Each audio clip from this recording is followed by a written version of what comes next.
Hai, Shalom. Selamat datang ke Legacy.tv dalam pengajian pendek kita melalui surat Ibrani. Now, dalam episod ini, kita akan mengkaji daripada Ibrani bab yang ketiga, daripada ayat ke-7 hingga ayat ke-19. Now, mari saya bacakan dulu. Saya bacakan melalui AVB, Alkitab versi Borneo. Oleh itu, sebagaimana yang dikatakan oleh Roh Kudus, hari ini, jika kamu mendengar suaranya, jangan keraskan hatimu seperti dalam pemberontakan dahulu. Pada masa cubaan di gurun, ketika nenek moyangmu mengujiku dan mendugaku, meskipun mereka telah melihat perbuatanku selama 40 tahun. Oleh itu, aku murka dengan keturunan itu. Dan aku berkata, hati mereka sentiasa sesat, dan mereka tidak mengenal jalanku. Maka aku bersumpah dalam kemurkaanku, mereka tidak akan masuk ke dalam peristirahatanku. Awaslah, saudara-saudara. Jangan ada dalam diri seorang pun daripadamu hati durjana yang tidak beriman, lalu berpaling daripada Allah yang hidup. Nasihatilah sesama sendiri setiap hari, selagi masih disebut hari ini. Jangan sampai sesiapa di antaramu menjadi keras hatinya akibat dosa yang memperdaya. Kita telah mendapat bahagian dalam Kristus jika kita berpegang kepada keyakinan kita yang kita miliki dari mula-mulanya hingga ke akhir. Seperti mana dikatakan, hari ini, jika kamu mendengar suaranya, jangan keraskan hatimu seperti dalam pemberontakan dahulu. Siapa yang memberontak setelah mendengar?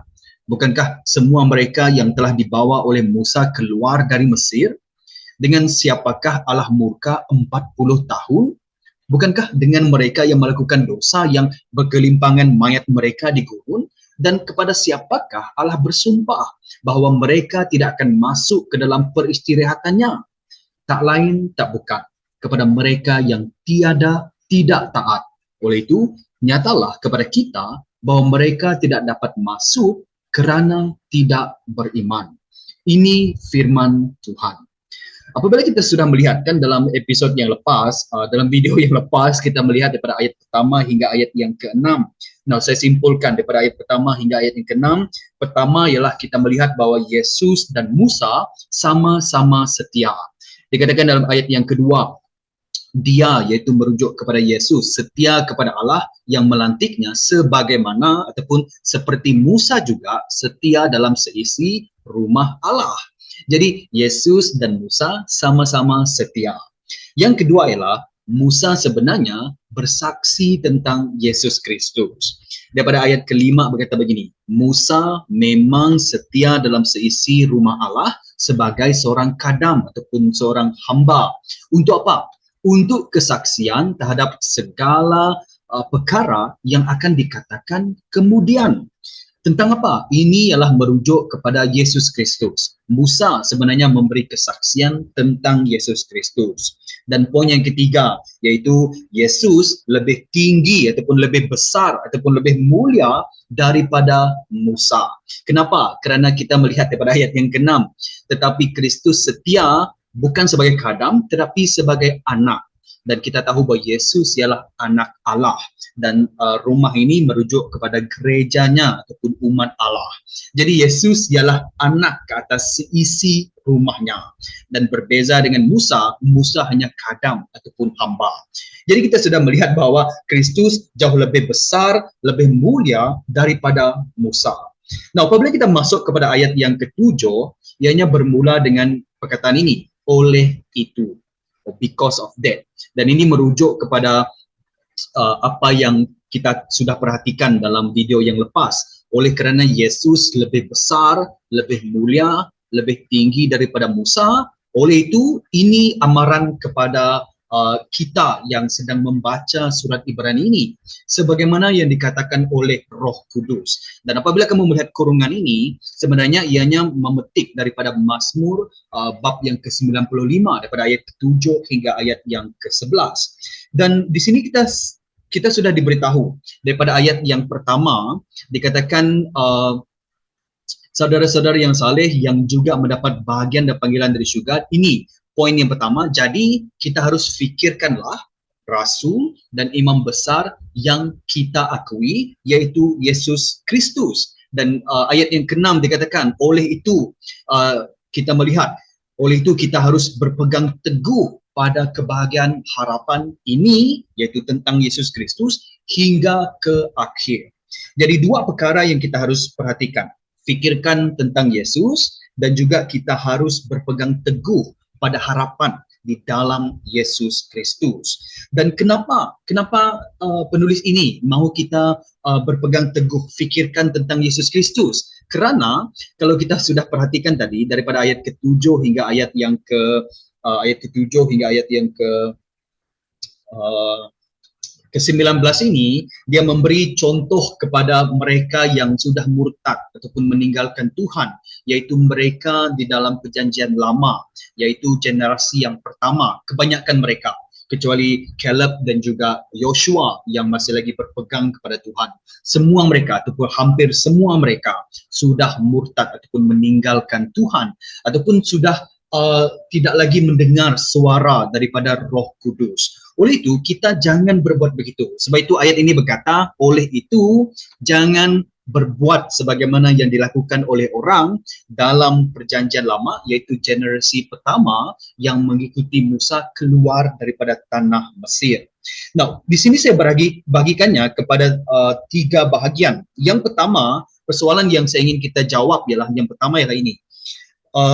Siapakah pemberi ataupun pemberi amaran ataupun pemberi peringatan ini? Dan tidak lain tidak bukan ialah daripada ayat ke-7 ialah Roh Kudus. Dan ini sangat penting. You see, kita tidak tahu siapakah penulis Ibrani yang sebenarnya. Ada yang mengatakan Paulus, ada yang mengatakan Barnabas, ada yang mengatakan Lukas dan sebagainya. Kita tidak tahu. Tapi kita tahu siapakah penulis firman Tuhan, yaitu Roh Kudus. Nah, ini juga sesuatu yang sangat menarik. Kita tahu penulis firman Allah ialah Allah sendiri ataupun diilhami oleh Allah sendiri, dan di sini memberi petanda kepada kita bahawa Roh Kuduslah yang juga memberikan firman Tuhan kepada kita. Lebih-lebih lagi kalau ini dipetik dalam Mazmur 95, sebenarnya ini Mazmur yang dikhususkan ataupun ianya dikatakan bahawa Daudlah yang menulis Mazmur ini. Tapi di sini kita juga dikatakan bahawa Roh Kudus yang berkata begini. Oleh itu kita percaya bahawa Alkitab itu dikarang oleh manusia tapi diinspirasikan oleh Roh Kudus. Nah, ada lagi perkara yang menarik. Kita perhatikan bahawa di sini menunjukkan bahawa juga kalau kita lihat, kalau kita pergi kepada bab yang kedua, ayat yang ke-12, bab yang kedua, ayat yang ke-12, dikatakan begini. Mari saya perhatikan.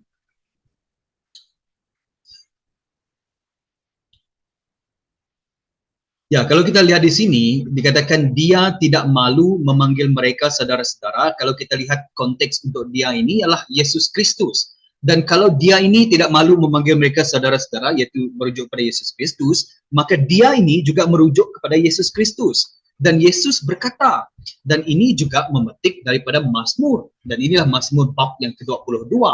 Jadi penulis Mazmur ialah siapa? Kita katakan bahawa kebanyakannya ditulis oleh Daud, tapi ini juga firman daripada Kristus, Yesus Kristus.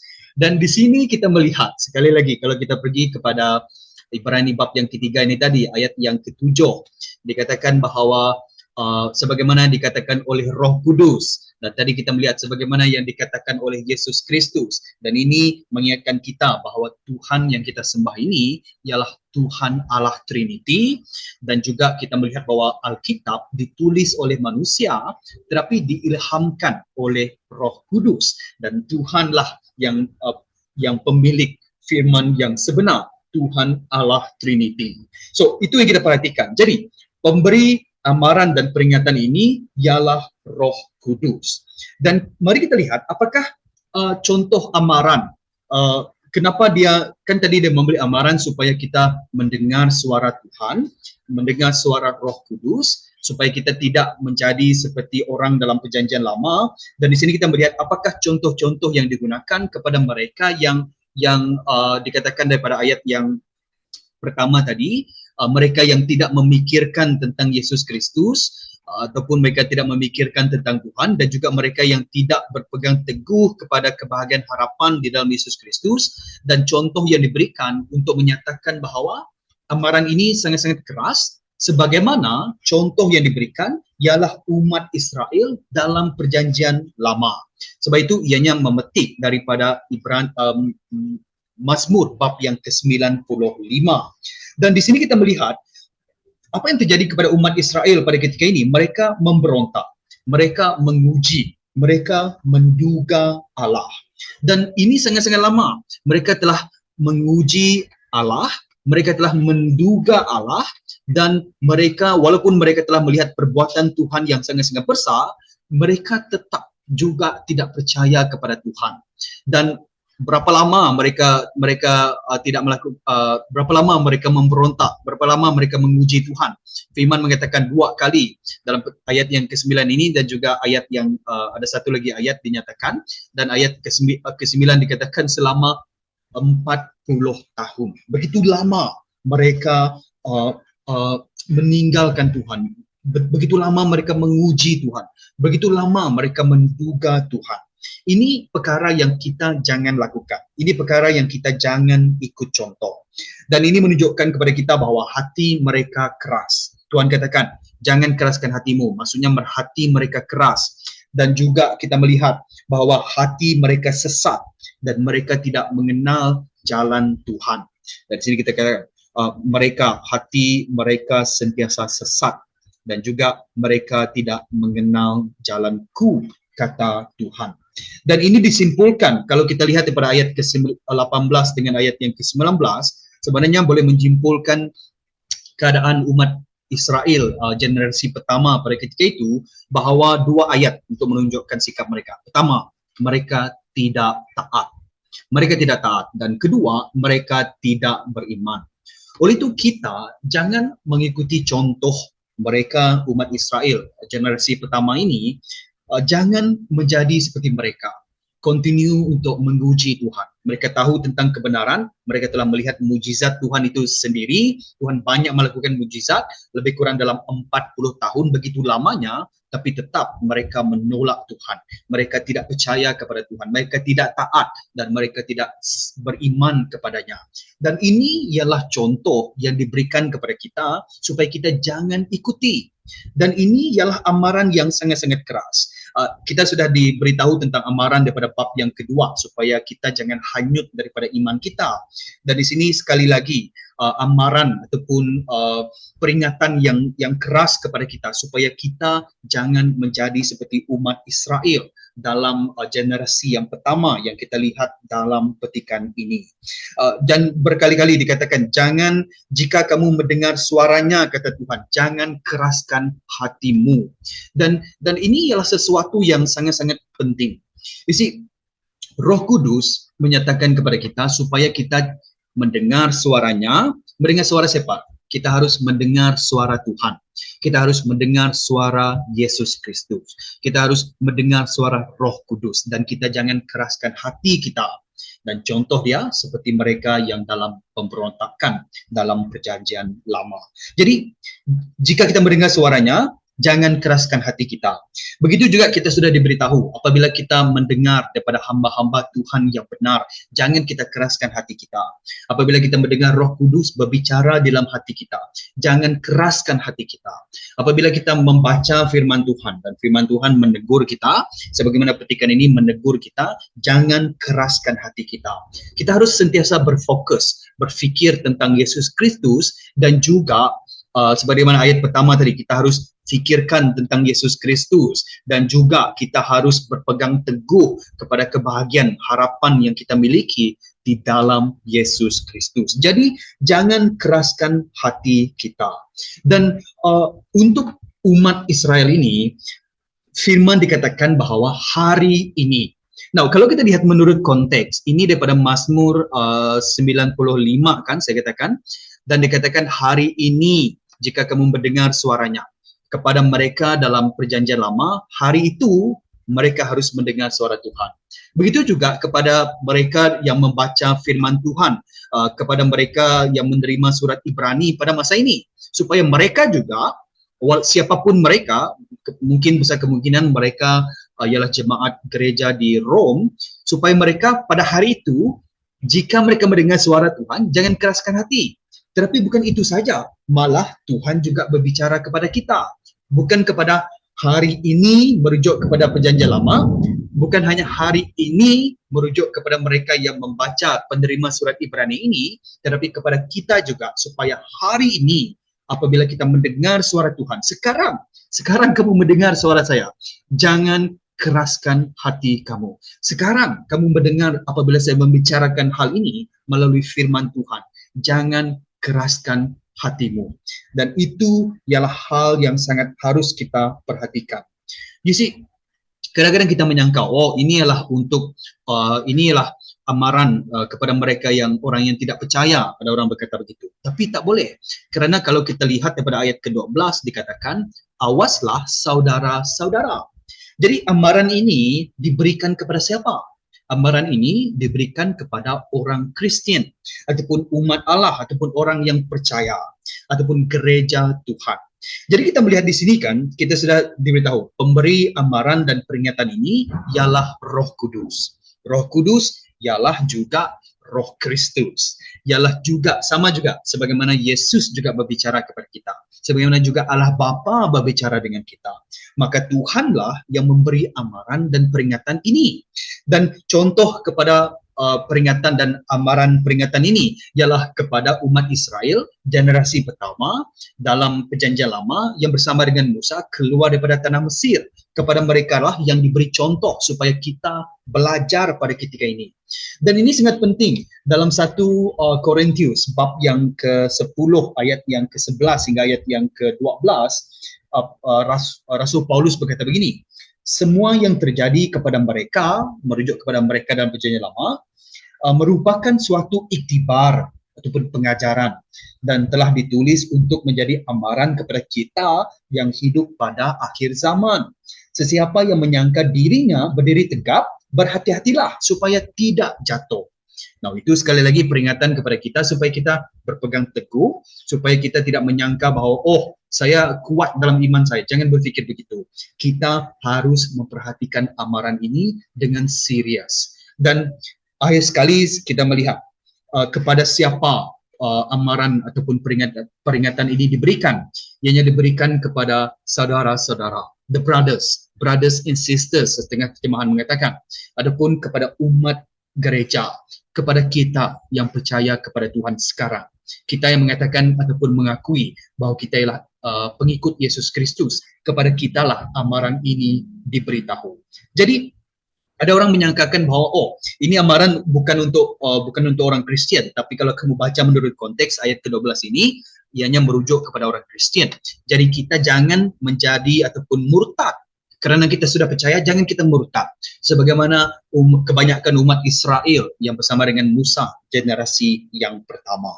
Jadi jangan kita keraskan hati kita. Bila sekarang, jangan keraskan hati kita. Hari ini, jangan keraskan hati kita. Dan dua nasihat diberikan di sini. Pertama, kepada kita, jangan ada dalam diri seorang pun daripadamu hati durjana yang tidak beriman lalu berpaling daripada Allah yang hidup. Jangan berpaling daripada Allah yang hidup. You see, Tuhan yang kita sembah ialah bukan Tuhan yang mati ataupun Tuhan dalam perjanjian lama, perjanjian baru. Ini adalah Tuhan yang hidup. Dia Tuhan dalam perjanjian lama, perjanjian baru, malah sekarang, hari ini,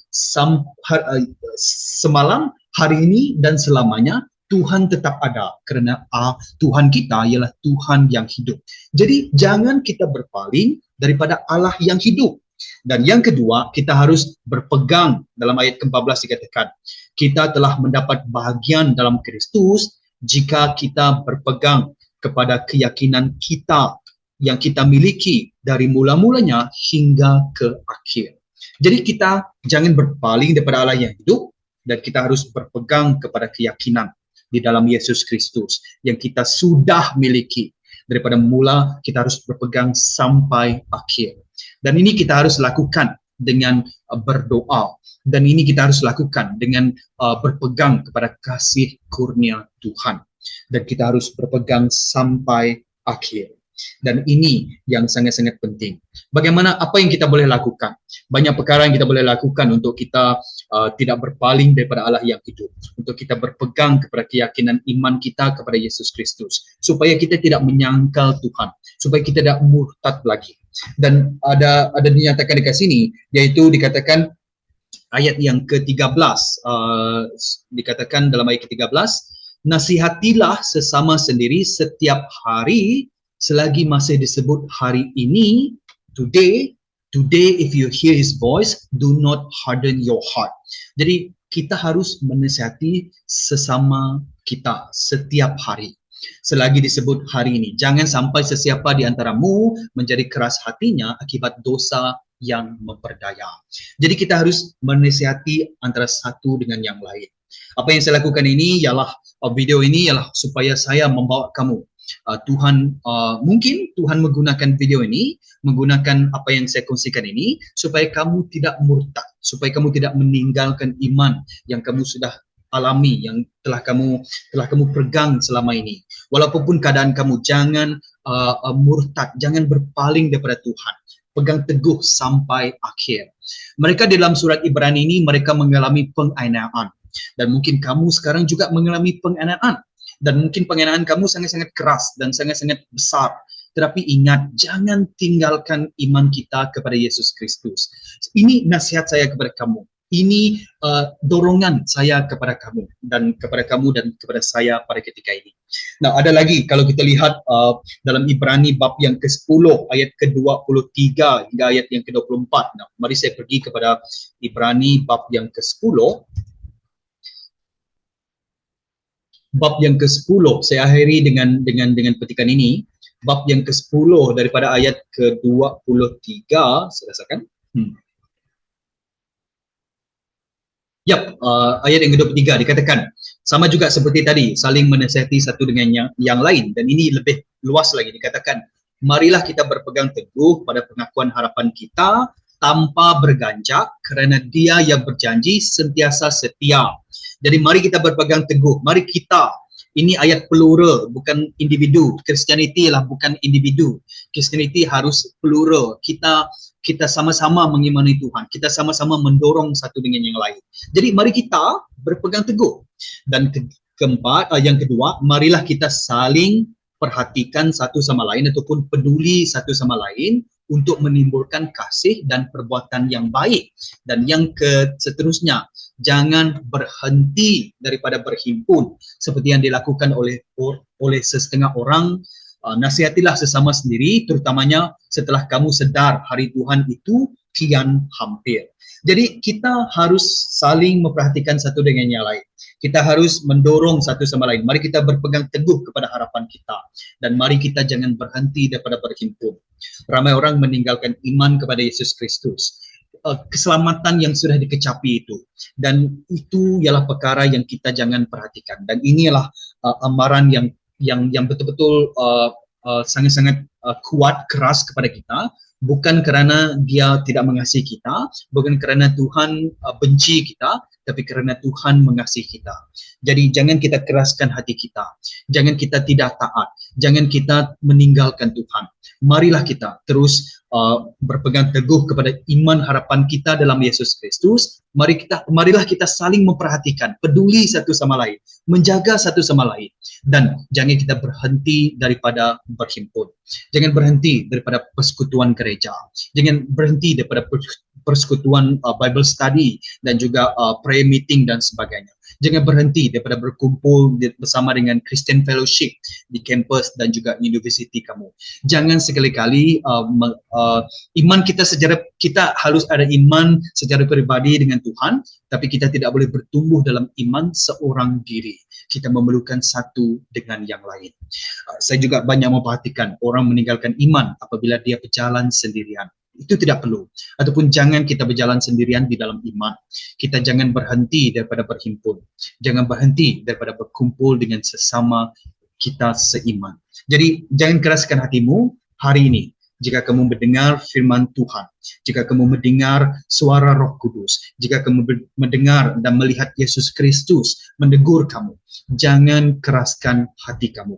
sebagaimana yang dilakukan oleh mereka dalam perjanjian lama, generasi yang pertama bersama dengan Musa. Jadi, jangan keraskan hati kamu.